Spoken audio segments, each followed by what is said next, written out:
Hello everyone, as you all know, this is Niharika Tiwari. So guys, we are back with another video related to your series of business management. Right, in this video, we are going to cover up the next topic, that is your selection and what is the process of selection.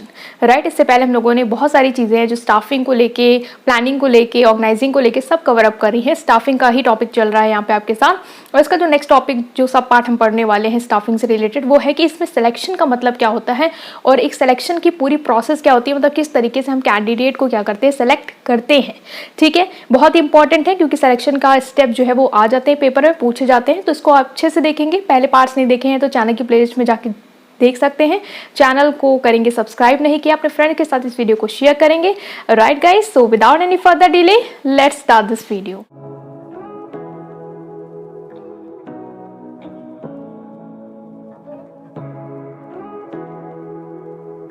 Now we are starting with the meaning first कि selection जो है वो क्या होता है. बहुत ही easy है, सबको पता होगा. सिलेक्शन मतलब टू सेलेक्ट, किसी चीज़ को चूज करना. अब यहाँ पे क्या हो रहा है, सिलेक्शन में आपके पास बहुत सारे ऑप्शंस होते हैं, उनमें से आप उस ऑप्शन को सेलेक्ट करते हैं जो आपके अकॉर्डिंग, आपकी सूटेबिलिटी, आपकी कंडीशन के लिए अकॉर्डिंग क्या है वो बेस्ट है.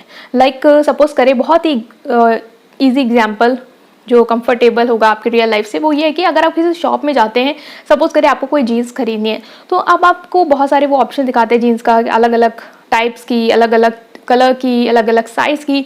आप उस जीन्स को ही सेलेक्ट करेंगे जो आपके प्रॉपर साइज़ की हो, जो कलर आपको पसंद हो रहा हो, और जो आप पैटर्न, जो टाइप आपको पसंद हो, आप उसे ही सेलेक्ट करेंगे. तो इसी तरीके से स्टाफिंग में होता है, मतलब कि आप उस कैंडिडेट को सेलेक्ट करते हैं जो आपको लग रहा है कि जो वेकेंट पोजीशन है आपकी ऑर्गेनाइजेशन में, उस जॉब, उस पोजीशन को क्या कर पाएगा, कंफर्टेबली और अच्छी तरीके से क्या कर पाएगा, उसे फिल कर पाएगा, सेटिस्फाई कर पाएगा. ठीक है, so what is selection? Selection is the process in which we follow the sequence of step in order to select the candidate who is more suitable or who is best as per our requirement of the job. ठीक है, तो this is your selection. Next thing आती है कि selection में कौन कौन से स्टेप्स हैं जो हम फॉलो करते हैं कैंडिडेट को सिलेक्ट करने के लिए. तो बहुत ही ईजी मैं बताऊंगी ताकि आप इसको ईजिली कनेक्ट भी कर पाएं और आपको जल्दी से समझ में आ जाए. ठीक है, तो इसको हम स्टार्ट करते हैं. सो फर्स्ट स्टेप जो यहाँ पे आ जाएगा आपका, वो आएगा receiving application and preliminary screening. ठीक है, इसमें क्या होता है कि आप एप्लीकेशन जो है वो रिसीव करते हैं. एप्लीकेशन रिसीव करने के लिए एक ऑर्गेनाइजेशन दो तरीके से कर सकती है, मतलब ऑनलाइन भी रिसीव कर सकती है, ऑफलाइन भी रिसीव कर सकती है. ऑनलाइन का मोड आप लोग बहुत ही यूज टू होंगे, देख रहे होंगे. आजकल बहुत सारे प्लेटफॉर्म है, naukri.com जैसे, वहाँ पे कंपनीज अपनी जॉब जो है वो पोस्ट करती है. वहाँ पे भी आपको एक फॉर्म आता है खुल के, तो आपको उसे फिल करना होता है, रेज्यूमे जो है वो देना होता है, ताकि वो चेक कर पाएँ ऑर्गेनाइजेशन की वो कंडीशन जो आपने यहाँ पे मेंशन की है वो आप उनकी जॉब के अकॉर्डिंग कितना सूट कर रही हैं या नहीं कर रही. तो वही होता है कि एप्लीकेशन आप रिसीव कर रहे हैं, या तो अपने एप्लीकेशन फॉर्म ऑर्गेनाइजेशन से कोई लोग आ गए जिनको अप्लाई करना उन्होंने भर दिया. इससे क्या होता है कि जो इंसान अप्लाई करना चाह रहा है वही वो चीज़ दे रहा होता है.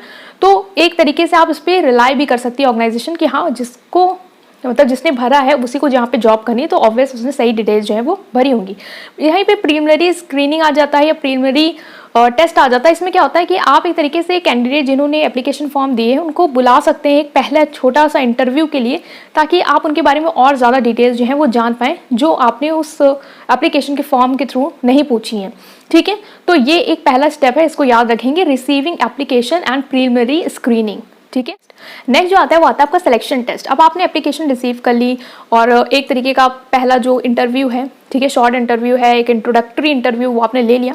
अब आपको इन्फॉर्मेशन कलेक्ट होगी कि हाँ वो लोग कैसे हैं, सुटेबल है ऑर्गेनाइजेशन के लिए. अब हम नेक्स्ट स्टेप पे जाते हैं. आप इनका क्या करते हैं, सिलेक्शन टेस्ट करते हैं, ताकि आप और सुटेबिलिटी जो है वो ऑर्गेनाइजेशन की जॉब के रिगार्डिंग जान पाएँ. बहुत एग्जाम्पल एग्जी लूँगी, वो है कि जैसे कि आपने एक टीचिंग वैकेंसीज़ में देखा होगा, क्या होता है वहाँ पे हम लोग क्या करते हैं, एप्लीकेशन फॉर्म भरते हैं, उसके बाद हमारा एक टेस्ट होता है, जो अगर आपने सुना हो टेट सी टेट, इस तरीके से क्या हो रहा है, वो हमारा एक सिलेक्शन टेस्ट ले रहे होते हैं कि आपको इसी एरिया में जाना, आपको टीचिंग करना है ना, तो आप पहले इसका टेस्ट दीजिए ताकि वो देख पाएँ कि आपका इंटेलिजेंस क्या है.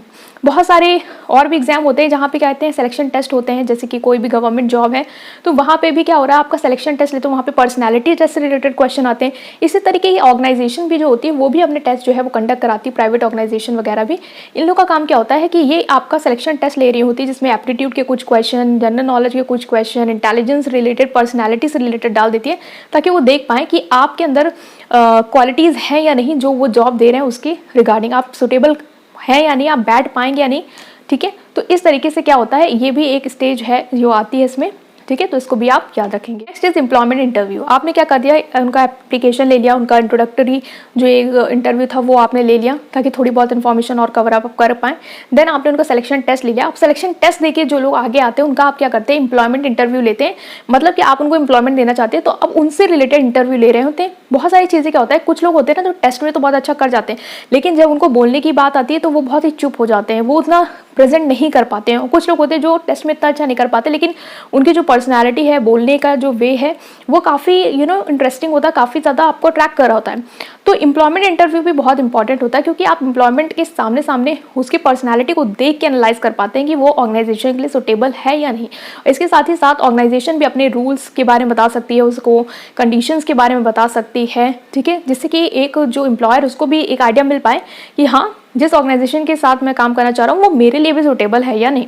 ठीक है, तो इसको भी याद रखेंगे, that is employment interview. Next जो स्टेप आता है इसके बाद वो आता है रेफरेंस एंड बैकग्राउंड चेकिंग। अब आपने क्या किया, इंटरव्यू कर लिया, आपको लगा हाँ ठीक है ये बिल्कुल सही है कैंडिडेट। अब आप क्या करेंगे, उसका रेफरेंस और बैकग्राउंड चेक करेंगे कि मतलब जो भी उसने रेफरेंस दिए, कुछ आप जैसे कि रेफरेंस दे रहे होते हैं कि आपने जिस इंस्टीट्यूशन में काम कर रखा हो इससे पहले, या जो आपके कलीग्स हैं उनका रेफरेंस आप दे सकते हैं। तो उससे क्या करेगा एम्प्लॉयर जो है वो बात करेगा, जानेगा कि आप जिस ऑर्गेनाइजेशन में पास्ट में रहे हैं वहाँ पे आपका स्टेटस क्या था, आप किस तरीके के थे, कोई आपका कोई पुलिस रिकॉर्ड तो नहीं है, आपका फैमिली बैकग्राउंड कैसा है। ठीक है, इन सारी चीज़ों को क्या करते हैं वो चेक करती है एक ऑर्गेनाइजेशन, उससे पहले कि वो आपको जॉब दे। ये सारी चीज़ें चेक करना भी बहुत ज़्यादा इंपॉर्टेंट होता है, तो ये स्टेप भी याद रखें। नेक्स्ट स्टेप जो आता है वो आता है आपका सिलेक्शन डिसीजन। अब आपको डिसीजन लेना कि आप किस कैंडिडेट को सेलेक्ट कर रहे हैं। अब यहाँ पे क्या हुआ, आपने सिलेक्शन टेस्ट लिया, फिर इंटरव्यू लिया और रेफरेंस चेक किया। इन तीनों की बेसिस पे क्या करते हैं, आप एक मेरिट तैयार करते हैं कि किसकी मेरिट ज़्यादा है, जिसकी ज़्यादा होती है, जो आपको लग रहा सुटेबल है, उसको क्या करते हैं आप सेलेक्ट करने का डिसीजन जो है वो लेते हैं।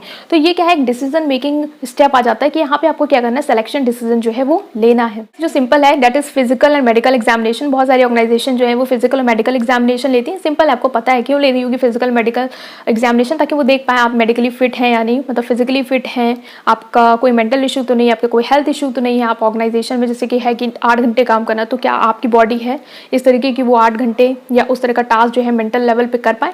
तो ये तरीका का टेस्ट होता है, ये स्टेप भी आप याद रखेंगे। नेक्स्ट इज ऑफर लेटर और अपॉइंटमेंट लेटर। ऑफर लेटर और अपॉइंटमेंट लेटर में क्या होता है, आपको जैसे कि सिलेक्शन हो गया, फाइनल सिलेक्शन हो गया जिस कैंडिडेट का इन सारी स्टेजेस के थ्रू, अब उसको क्या होगा, ऑफर लेटर दिया जाएगा जिसमें डेट मेंशन होगी कि कब से आपको ऑर्गेनाइजेशन को ज्वाइन करना है। ठीक है, आपका पे स्केल क्या होगा, ये सारी चीजें जो है वो आपको मेंशन होगी।